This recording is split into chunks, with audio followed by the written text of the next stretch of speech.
We think that water is abundant, yet at any one time, only 3% of the water of the planet is fresh, and almost all of it is trapped in ice. The remainder is being continually moved and purified as the sun drives the water cycle. The forests are the major pumps and collectors of this cycle and trap 3/4 of this precious water. For every 3 inches of this litter, we can absorb 1 inch of rain. So there's a great absorbent carpet on the floor. So basically you can look on the rainforest as a tree system, or you can look on it as a lake.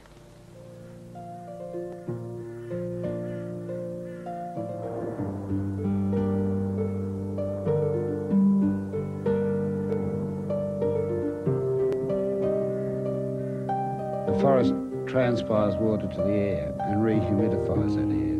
It's therefore a cloud generator. And then the forest gives off bacterial colonies to the airstream. And these are the ice nuclei from clouds. So the forest, in every real sense, creates its own rainfall. The forest will create 500 or 600% more rainfall than a non-forested landscape.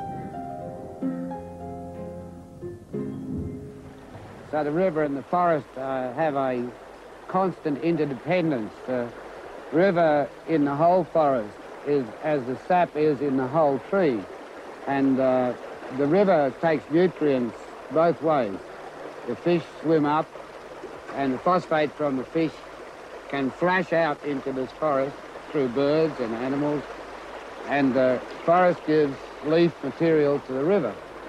So if we clear this forest in this climate for agriculture, we have maybe 14% of the nutrient of the total system in the soil. And we lose the soil, we lose the nutrient, we lose the game. In many parts of the world, the game is already lost. Haiti has no soil. It's down to bare rock.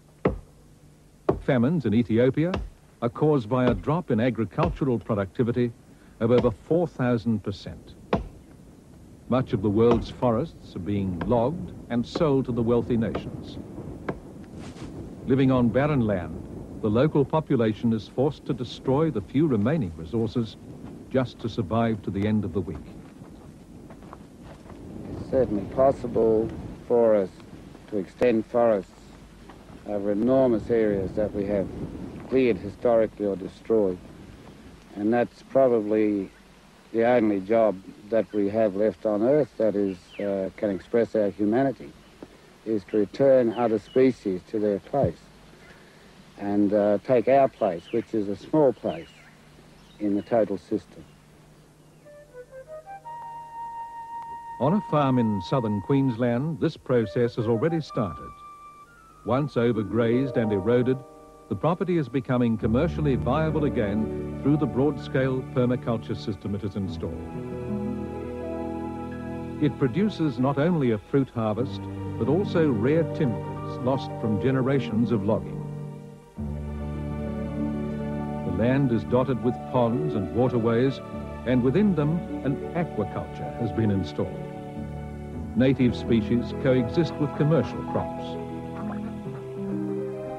The pond life is just part of the thousands of species that are being introduced to the property. The rainforests are being replanted, and the wildlife they attract will add to its fertility. The design here is to plant these small palms and ferns so that this will become a very broad corridor. Already, some of the rainforest birds, like the megapodes, scrub turkeys, are moving in here.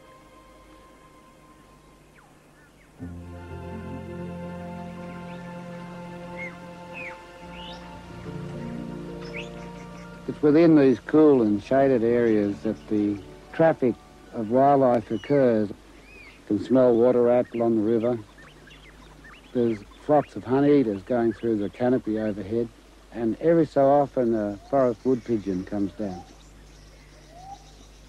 Wallaby are on the slope, and they'll soon be moving along these corridors through the whole system of this forest farm. And for us, it's an incredible difference to be sitting in here, cool and shady, and it's so hot outside in the field.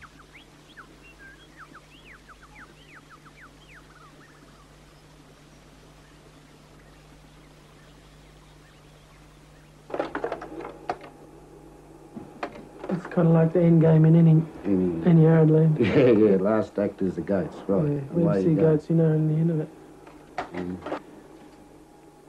Increasingly, Mollison has been drawn to the front line of environmental problems, the Third World, where he works with local permaculture organisations.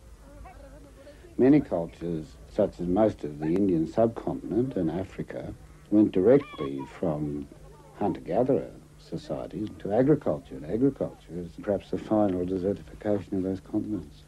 The causes of famine and want in those societies are because they didn't have this gardening instruction and they didn't make that gradation from hunter-gatherers to gardeners.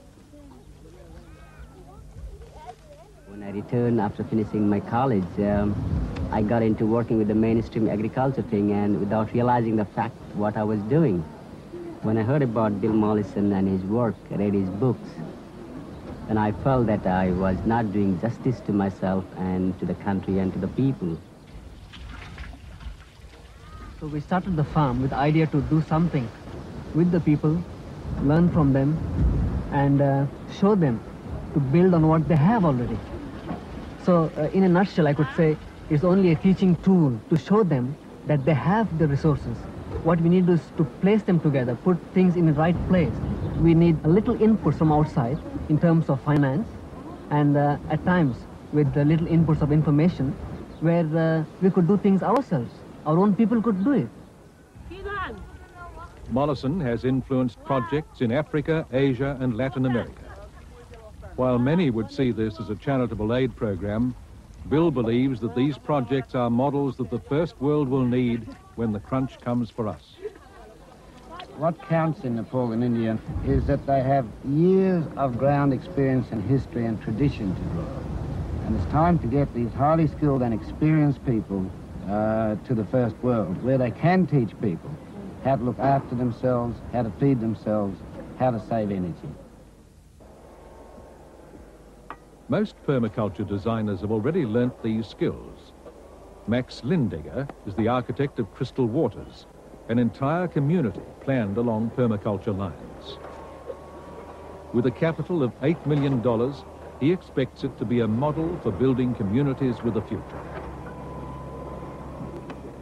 Well, we have always aimed to become developers. And this is the first active development, large-scale development, in which we've been involved. And we think we can do it much better than developers, or we will do it much better than developers. We've already provided water systems. All the houses here will self-provide for energy. We'll have mains energy only for semi-industrial endeavours. And all the agricultural land has been set aside for agriculture and the forestry land for forestry. And we're not obliterating our basic resources. When we first proposed permaculture in 1975, only one existed in my backyard. Today there are thousands, and for all I know, hundreds of thousands. I find it quite remarkable to travel from a very small fishing village in Tasmania, where I lived for some time while I was developing permaculture, and go to somewhere like Nepal and find somebody who has been influenced by and has created permaculture in Nepal. And the feeling I get is one of immense feeling of gratitude, because it's something that I personally don't have to do.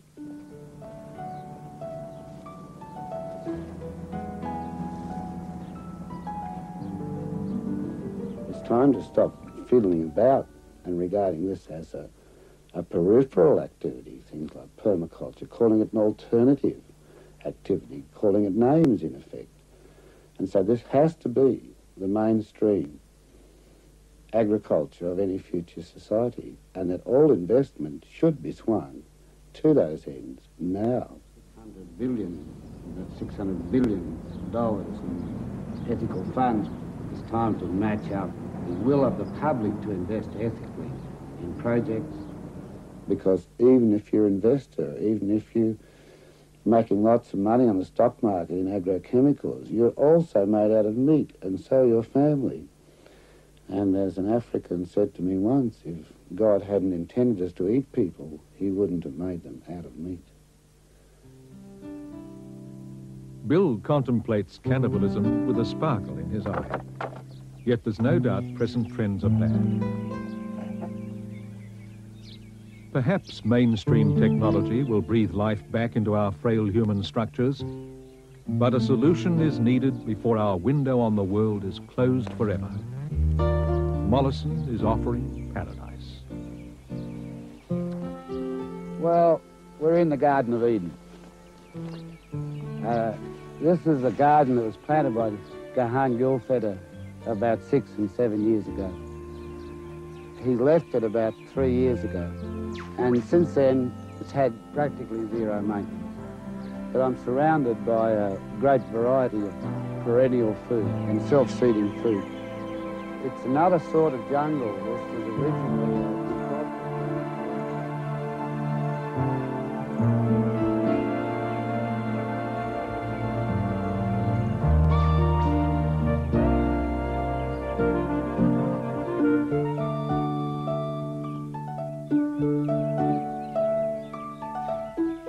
avocados at head level, avocados at ground level, and then mandarins. Some danger in extensive places here of getting lost, but if you do get lost, there's plenty to eat, that's the point. This is one of the very few sites in the subtropics which was originally well designed and planted. So all in all, I think when Gahan set this up, he set it up to do this, and it's done it. And people say to me, will permaculture work? I say to them, will plants grow?